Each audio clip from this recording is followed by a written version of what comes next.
Hey guys, it's Istebrak. Today I'm going to be talking about comparing my older work, which isn't really old, it's just early on in the year. Comparing my older work to my most recent painting.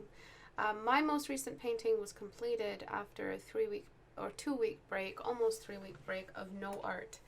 So I was talking about breaks last month, making sure you take a break, making sure that, the more of a break you take, the more fresh you will approach the fundamentals when you see them again. And we improve whether or not we're drawing. We're always improving because we can pick up more and more on details, and details are not so elusive when we've kind of, for lack of a better term, slept on it. So when I'm talking about this painting, I feel like a lot of the fundamentals that I covered when I taught students, the way I developed an eye for detail, because I have to reveal the details to the students. So a lot of my teaching was kind of taking over my brain a little bit, and I was kind of exhausted, kind of overworked, and taking the vacation was really wonderful for, just mentally. Being able to just not have to repeat the same stuff every day, or none of the fundamentals felt new to me. They were all so repetitive. So when I approach the details again, when I approach these details that I'm always referring to, it was like I approached them as a student again, and I didn't have to feel so. It wasn't so jagged a process. It wasn't so blocky a process.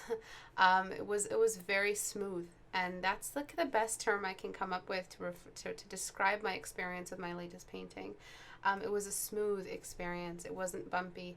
There weren't any real major issues with my contrast. I knew my issues as instantly as they happened. I knew I had a contrast problem.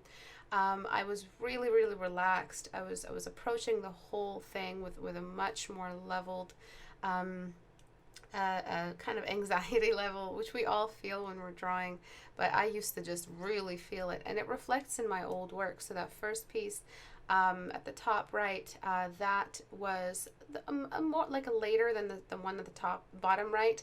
But the difference between either is that I started to understand that, the contrast wasn't that necessary as I used to see it. Of course, contrast dependency is bad, but you need some level of contrast. My opinion of the contrast I needed was wrong. So I kind of followed the process I usually follow by staying away from contrast. But when it was time to add it, I didn't add as much as I used to, because that wasn't my scapegoat. That wasn't my go-to for the read. I tried to get as much of a read as possible while I was, just figuring out the grayscales, blocking in, figuring out the patterns in the eyebrow, figuring out the expression, figuring out the personality. I wasn't so stressed out. I didn't rush into the contrast so early. Also, I can't zoom in here, but if you were to go to my website and zoom in on all of three of these paintings, you'll see that the detail is so much less artificial in my latest painting as it is in the older paintings that I have here on the side. So the details feel artificial. It's hard to describe what I mean by artificial, but once you zoom in, it kind of gets a little messy is kind of what I mean. A little bit more complicated than that, because things always do get messy once you zoom in. But the experience was so much more smooth detailing, because I didn't feel like I had such an extreme need to stay zoomed out. So I allowed myself to zoom in a little bit and clean up. So that again was another thing that I would teach my students: zoom out, zoom out, zoom out. And I tried to pull off so much detail before while zooming out. I didn't zoom in enough. So I realized that about my process, that I take the fundamentals a little too seriously, and taking the break kind of helped me learn how to relax a little bit and trust that the fundamentals are already there in my brain. I don't need to perform them the way I do for students in the middle of class.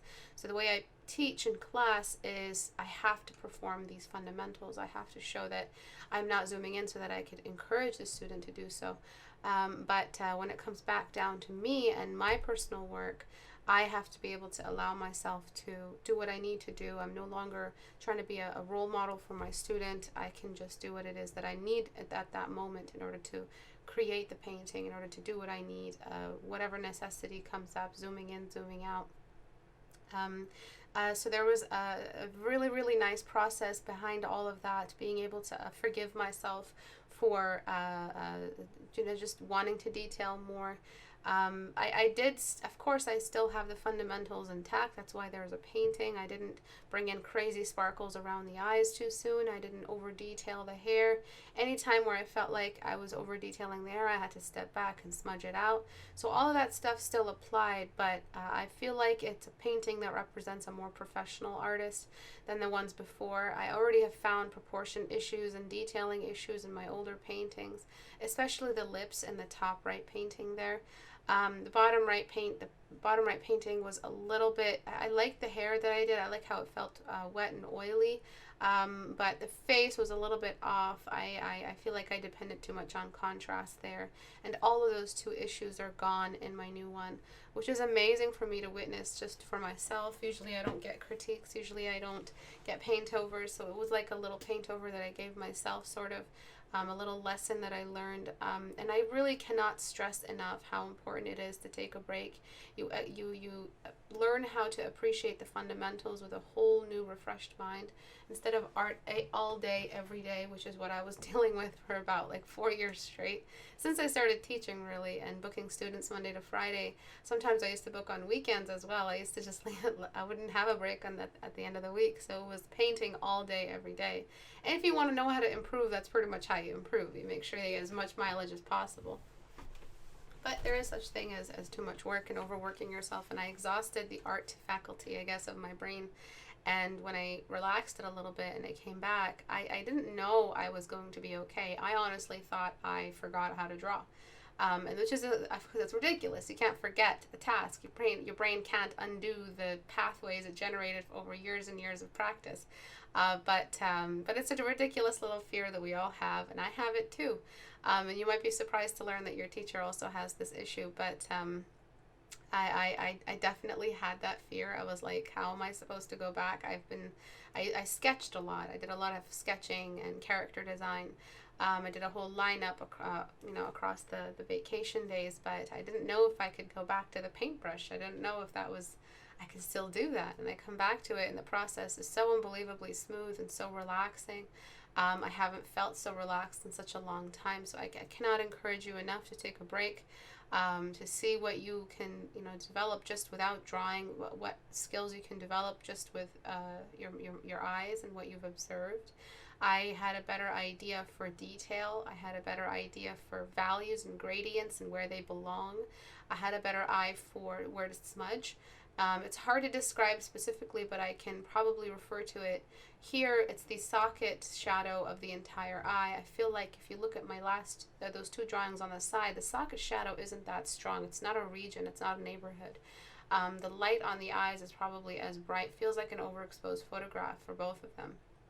But here I really had faith in that eye socket shadow, and I allowed the eyes to get as dark as they needed to be. At one point they got too dark, and I lightened them back up. Another thing I really, really appreciate in this painting is the shadow on the edge of the mouth. I managed to pull off a smile without overdoing it or distorting her face too much. I don't like expressions that distort the face too much. I like a neutral face. But the theme, of course, for last month was expression, so I did want to push some kind of expression. More alluring, amorous, kind of like a sexy type of expression behind the hair. Something high energy, but at the same time subtle, which is something I pursue a lot with expressions in my portraits. There's always that little bit of a squint and a yearning, a stare, which I love in a painting.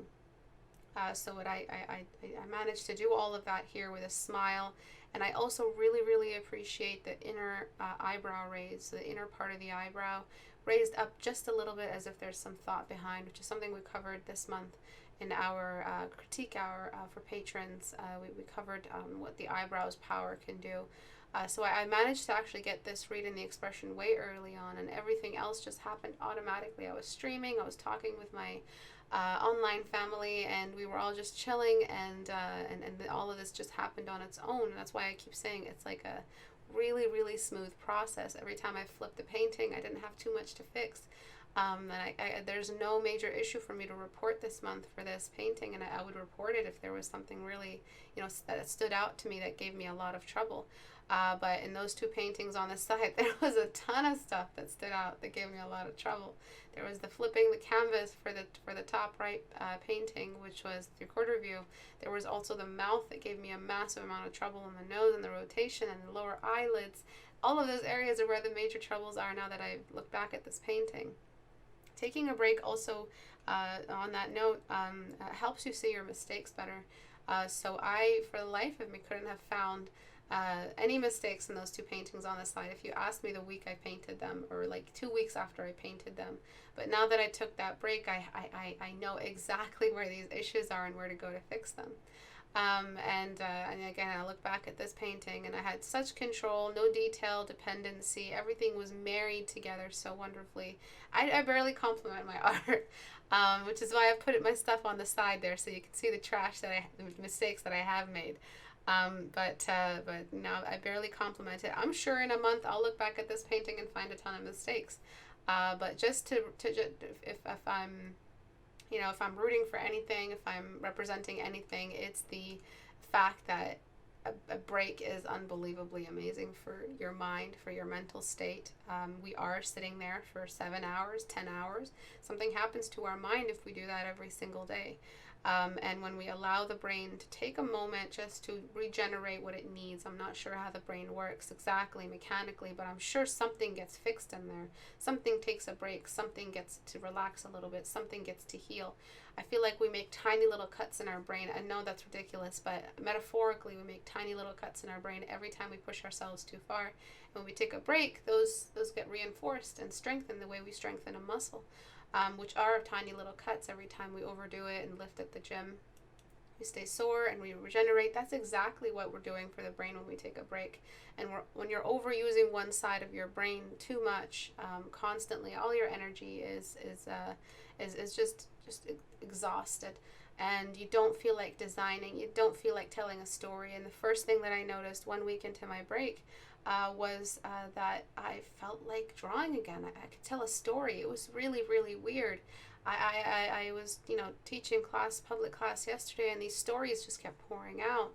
And I'm not sure, what it was. Also, when I was teaching the expression class as well, the stories just kept coming out every time I wanted to describe an expression or something like that.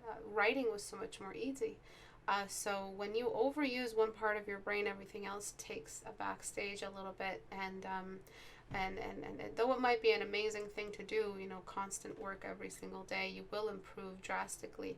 But taking a break is another part of that, the other half of that, the other side of that, that you take a break to kind of solidify your artistic attitude when you're painting. And that's definitely what I did, and that's definitely what I feel like I need to continue doing. So a break every 6 months, every 3 months is a definitely good idea. I think 6 months might be too long, considering that I'm painting for 4 hours, 6 hours every single day, Monday to Friday. But it does have its benefits. You do learn an amazing work ethic. You do learn how to finish a painting. You do learn how to respect your fundamentals. You do become more eloquent in your ability to describe them. You do become a more gifted artist, but it does come with a price, and exhaustion is very, very dangerous for an artist. It might for those early on who are really, really wanting to improve as fast as possible, you might turn yourself off art altogether. So it's a dangerous little game to play. And you don't want to change the way you feel about art. So your artist attitude, your attitude in the painting is what you want to preserve. You want to love what you're doing.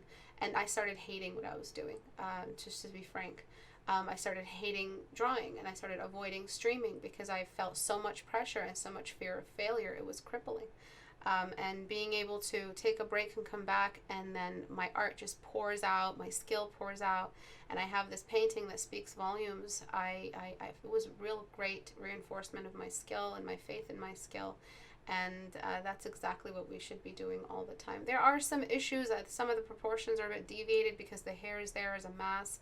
I do love the brown eyes of the one at the top, so I feel like I should have darkened the eyes just a little bit on this one, but I didn't want to take away from that glare in the eyes. I felt like it added dimension. I also really liked detailing the hair in the bottom right one, which I wanted to do for this one. I wanted to make it feel like the hair was kind of shifting up, but I didn't want that kind of painting for this at the same time, and I feel like I lacked there. Maybe it was laziness, maybe it was, again, exhaustion. I felt like I pushed this painting too far. As it was, I didn't want to work on it anymore. I wanted to jump on to the next one, and that's another thing that I wanted to report is I felt instantly ready for the next painting after this one. The ride was so smooth. I didn't feel exhausted. I didn't need a week break. Some of these paintings, I actually needed like 2 weeks break because they just really broke me down. And of course, I wouldn't get a 2 week break. I'd jump onto the next class and paint there, and there was never enough of a break between after these. So that's why I didn't really improve as big of a jump. And one of the comments that I got, and one of the things that my students said is, wow, you're improving so quickly. And I said, in my mind, that I know I'm not. This is how I've always been able to draw, but I haven't been able to show it because the thing that draws for me, that my brain, my hand, this whole communication, my dashboard, was just way too exhausted. So if something's there that's not allowing you to draw as well as you can draw, and not allowing you to improve to draw better than what you can draw, and you're not taking that route, you're doing yourself a disservice. Taking a break is an amazing thing to do because it will make you reveal how well you can draw and help you improve faster into a better version of you every single day. So painting every single day, though romantically, it sounds heroic and amazing, and that's what you want to do. Take it from me, I've been doing this for a long time. A break was the best thing for me. Not thinking about art at all. Like, I'd be at the gym, I'd be outside, I'd be shopping, and I'd be like, oh yeah, I draw. I'd see like a Surface Pro in the Microsoft store, and I'd be like, oh yeah, I do those, don't I? Like, that's my field. I completely forgot that I drew, which was good.